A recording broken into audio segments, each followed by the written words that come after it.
Good morning, everyone. We are up to Perek Aleph Mishna Ches, Chapter 1, Mishna 8. So we need first a little introduction before we begin, and that is, we learned in Mishnah 6, Mishnah Vav, that fruits that are dry before they are used do not become finished until they have been dried and cooked into a pile. That was what the previous Mishnah said about certain dried fruits. Figs are fruits that are dried, but the rule for them is different, however, because it was common in Mishnaic times to press the dried figs together into round cakes or mash them into a barrel rather than make a pile of them. The Mishnah now teaches the rules for dried figs. That's going to be our discussion. What for dried figs is going to be considered the Gemar Malacha, the completion of the processing, to say that even now snacking from them would be forbidden. Other dried fruits, the final stage was collecting them into a pile, and now we're going to see what happens with dried figs. Ha'igol. Igol means a round cake of the pressed figs. Mishiach likenu. When he glazes it with fruit juice. What they used to do to give it a shine, was to rub fruit juice on the round cake of pressed figs. So when we're talking about pressed figs into a round cake, into a round block, the completion of their processing to say that you can't snack from them is once you rub the juice on them to give them a glaze. Now the Mishnah teaches us a little bit of a side, it's not a halacha that's not directly connected discussion about the completion of the processing. The Mishnah says, "Machlikim b'te'ein ba'navim shel tevel." We can rub the cake of pressed figs with figs and grapes of tevel. So let's say you take grapes, you rub them, so juice will come out and give them a glaze. The Mishnah says, even if those grapes, or you're doing it with a fig, with a not dried fig, I'm assuming. Let's say it's tevel.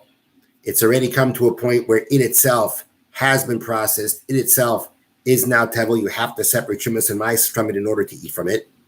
You still, says the Tanna Kama, says this Mishnah, you still can use it to rub the liquid on, even though typically we say the liquid of tevel has status of tevel.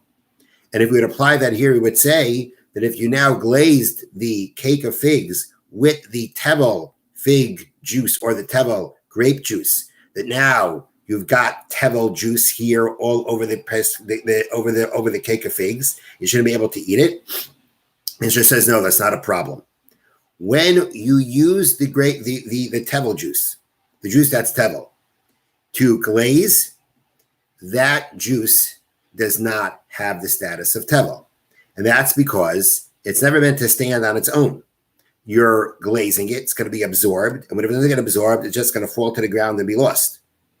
So we say here that being that the juice is going to basically not stand on its own, it's going to be lost, it has no significance, not considered a food. And therefore, it doesn't have the status of tevel. And that's where the Tanna Kama says you would be the first opinion, because we'll see soon an arguing opinion, that to use the grapes or the figs of tevel, to rub them on the caked figs to give them the glaze from their juice, even though these figs and grapes are tevel, it won't be a problem. The juice will be tevel. Rabbi Yehuda forbids, because he says at the end of the day, it's the juice of tevel fruits. It has the status of tevel.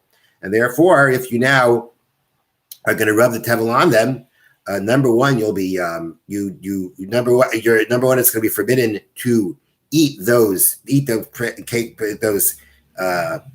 cake of figs because of the fact that it has tevel juice on it. And I don't know if anybody mentioned this, but I'm wondering if there should also be a problem of actually ruining tevel, because some of it's not going to get absorbed and it's going to just be lost. I didn't see anybody mention that, so perhaps that's not a problem here. But the point at least would be that Rabbi Yehuda would forbid you to be able now to eat from those pressed figs if the juice is tevel. Next, now another related halacha. Hamachlik ba'novim. You have grapes, and you now rub the grapes on top of a food to glaze it, or again, let's say to glaze these pressed figs. Loy huchshar. they have not become susceptible to tuma. We have previously learned that any food can only become susceptible to tuma if liquid came into contact with it first. Grape wine is one of those liquids that would now make a food susceptible to tuma. So that if a source of tuma comes into contact with it, it'll make it tameh. If none of these 7 specific liquids that are mentioned in the Mishnah come into contact with the food, then even if a source of tuma comes into contact with the food will not become tameh. Now, in this case, you didn't take wine. What you did is we took the grapes, you rub the grapes on the figs, and liquid, of course, comes out. That's what's going to get its glaze. Well, does that liquid that come out, does it have the status of mashka, of a drink, of a beverage, to say that now it will make the cake of figs acceptable to tuma? So the Tanna Kama says, "Hamachlik ba'navim," someone who glazes with grapes by rubbing grapes does not make acceptable to tuma, and that is because we say that this kind of since I'll read it to you, since the juice was squeezed from the grape only to coat the figs and not to be used as a liquid, is not considered a liquid, prior to making food acceptable to tuma. Right? You never wanted it to be a liquid. You're just rubbing it immediately when you're taking it out of the grape. You don't want it to be a liquid, not stand as a liquid. You're right away rubbing it onto the cake of figs.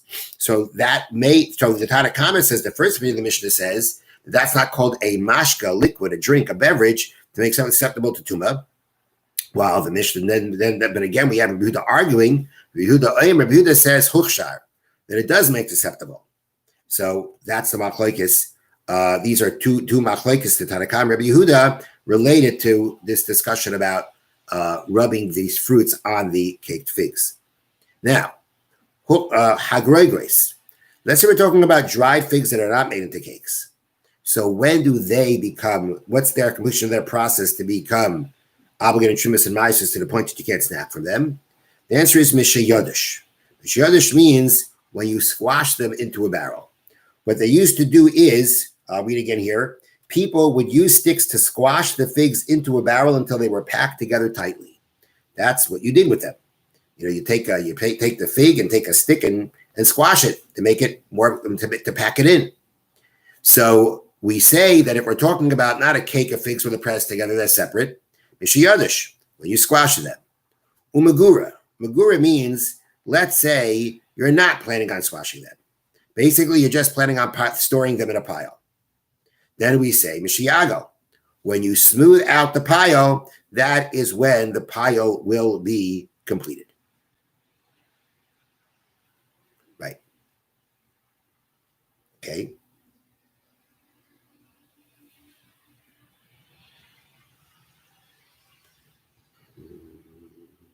Right. That's the case. But the storehouse, you're not squashing like you do in a barrel. But you are piling them on top of each other. And once you smooth it out, in that kind of situation, once you smooth it out, that is when we say that it is now has its gemar malacha, its process has been completed for trumas and maasros. Now, hayadash b'chavis. Let's say he was squashing the figs into the barrel, u'ma'agam magura, or he was smoothing out some of the figs in a pile. Nishbra chaves v'niftacha magura. The barrel broke, or the storehouse opened up, it came apart. So I can't continue doing what I was planning on doing. I didn't finish. I squashed some of them into the barrel, but I didn't finish what I was planning on. I stored some of them, but I didn't completely store all of them, which is, again, piling them on top of each other. And in that case, where I was storing them, the ones that I did store, I did smooth them down also. So in both cases, you completed the process on some of the dates, on some of the figs rather, but not on all of them. So the Tanna Kama says, Lo yoichal mehem arai. You cannot eat from them, you cannot snack from them. That means that which you did the completion of the process on, they are completed and you cannot snack from them. Rabbi Yossi Mater, Rabbi Yossi permits. He says that no, even though you have done what's the completion of the processing, But since you didn't do all of them that you wanted to, even the ones that you did the processing on, the complete processing on, are not considered completely processed, and you can still snack on them.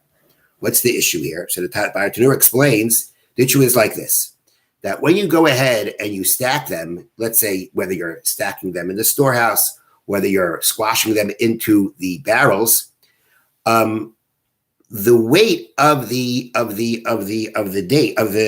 figs is meant to be part of the squashing process. Meaning you're going to take the stick and squash it, but after you do that, when they sit on top of each other, they also squash. And therefore, there's a question. Would we say that until, meaning so you're not really completing your processing until you finish squashing or piling up all the ones you wanted to? Because you know that when you do that, when you do more, it squashes it more. That is what you know is part of what you do. And therefore, one can argue and say that until you do all of it, you really haven't completed it. So even though I squashed a certain amount of them, but that's not considered completing, because typically I have more, or I was planning on doing more, and the more squashed them even further. So therefore, even the ones that I did it on aren't considered completed. That's the opinion of Rabbi Yossi. Rabbi Yossi says it's mutter. There is still a point of adding those figs that you didn't do yet. Tanakama says no. It's true that is part of the regular processing, but you don't need it. For what your purposes are of squashing the figs into the barrel or piling them in that storehouse, I essentially accomplish what I need to accomplish, even if I don't put the rest of them on. So even though I know typically I put the rest of them on and the rest of them do squash them further, I don't really need it. I don't really need it for what I've done already. What I've done already is processed. I don't need the rest. There's something more that comes from the rest, but I don't really need it. And therefore, the Tanakama says that even though you were planning on doing more, whatever has been processed is completely processed, and you may not snack from it. Okay, so as I mentioned yesterday, we completed the Sefer HaMitzvot, and now we're going to study another work of the Chavetz Chaim, which is the laws about the prohibition of speaking Lashimara. Now, the Chavetz Chaim, before he gets into the actual laws, has a introduction or a preface. And in it, he goes through the number of possible prohibitions one can transgress when speaking Lashon Hara. The point is that when you speak Lashon Hara, you speak bad about a person. That has a potential to carry with it a number of prohibitions or a number of positive commandments that have been disobeyed. And the Chavetz Chaim does this because this is how he shows the severity of speaking Lashon Hara. You speak Lashon Hara, it's not just one sin, it can be a number of sins. And therefore, he lists the potential prohibitions that one can transgress. And that's the first part of this preface. And the second part will be the different possible positive commandments that can be disobeyed that when one speaks Lashon Hara. So the Chavetz Chaim begins, if you bear tales, that's the word I'm going to use right now to translate this. If you bear tales about your friend, you transgress a prohibition. As it says, do not go around as a peddler, as a talebearer amongst your people. Now, when we refer to a rochel, a peddler of tales or bad stories about someone, what do we mean exactly? So we actually mean a very specific form. This is someone who takes words, and he goes from one person to another. This is what so-and-so said about you. This is what I heard about so-and-so, what he did to you. So basically, you're telling Ruvain what Shimon said about him or what Shimon did to him without his knowledge. Even though what you're saying is the truth, This has the potential to destroy the world. And that is when the Torah says, do not go as a rachel, as a talebearer. That is what it means. Now, but what's also included in that prohibition is something else, is another type of speaking badly about someone. There's a sin greater than this, much greater than this, lashon hara. That's what we call lashon hara, bad speech, which is also included in this prohibition. And the definition of that is that is, you speak badly about a person, even though you're saying the truth, meaning you're speaking derogatorily about the person. It's not about what this person said about someone else. It's not like you're going to someone and telling that someone, it's not like you're going to Shimon and telling him what Reuven said or did to him. You're just going over to Shimon and saying, Reuven did this. Nothing about you. Reuven did this. Reuven says this. Reuven is this. And you mean to speak badly about him. That's what's called lashon hara. Now, and again, in both these examples, in both the forms of what we generically call lashon hara, the point is they could actually be true. It's still forbidden to say. But if you lie about a person, you spread lies, that's called one who spreads a bad name or a false name or lies about his friend. That's even more severe. That's even a greater sin. Okay, everybody, have a wonderful day.